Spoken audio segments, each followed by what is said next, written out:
શહેરના માંજલપુર વિસ્તારમાં Marutidham housing board કોલોનીમાં કૂતરાની બાબતને લઈને થયેલા વિવાદ દરમિયાન એક યુવકે મહિલાને ઢોર માર માર્યાનો આક્ષેપ છે. ઘટનામાં મહિલાને ગંભીર ઈજા પહોંચતા તેને તાત્કાલિક સારવાર માટે એસએસજી હોસ્પિટલ ખસેડવામાં આવી છે. ઘટનાની જાણ થતાં માંજલપુર પોલીસ તાત્કાલિક સ્થળ પર પહોંચી અને આરોપીની અટકાયત કરી છે. પરિવારજનોએ આરોપ લગાવ્યો છે કે મહિલાને જાનથી મારવાનો પ્રયાસ કરવામાં આવ્યો હતો. હાલ હોસ્પિટલમાં મહિલાની સારવાર ચાલુ છે અને સમગ્ર મામલે પોલીસ દ્વારા વધુ તપાસ હાથ ધરવામાં આવી રહી છે.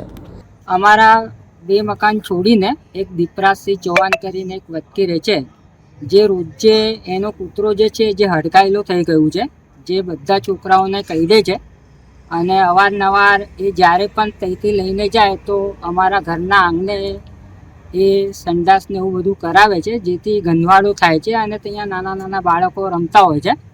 તો આજે લગભગ 9:30 પોણા 10ની આજુબાજુ અમે લોકો જમવા બેસ્યા હતા. અમારા ઘરે મહેમાન આવ્યા હતા, તો અમે બધા જમવા બેસ્યા હતા. એટલામાં દીપરાજસિંહ ચૌહાણ ત્યાંથી પસાર થતા હતા અને ત્યાં એમનો જે કૂતરો હતો તો એમને ત્યાં સંડાસ કરાવવા માટે રોકી રાખ્યો અને ઘણી એવી વારથી ત્યાં એ લોકો ઊભા જ હતા, એટલે સંડાસ જ કરાવતા હતા.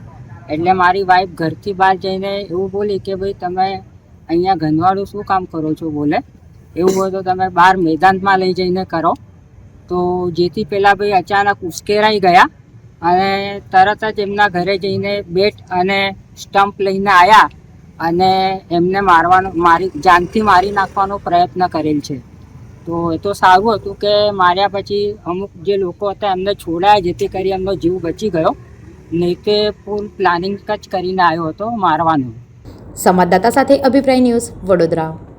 આવા જ વધુ સમાચારો જોવા માટે સબસ્ક્રાઇબ કરો અમારી યુટ્યુબ ચેનલને અને જોડાયેલા રહો ફેસબુક, ઇન્સ્ટાગ્રામ અને ટ્વિટર પર.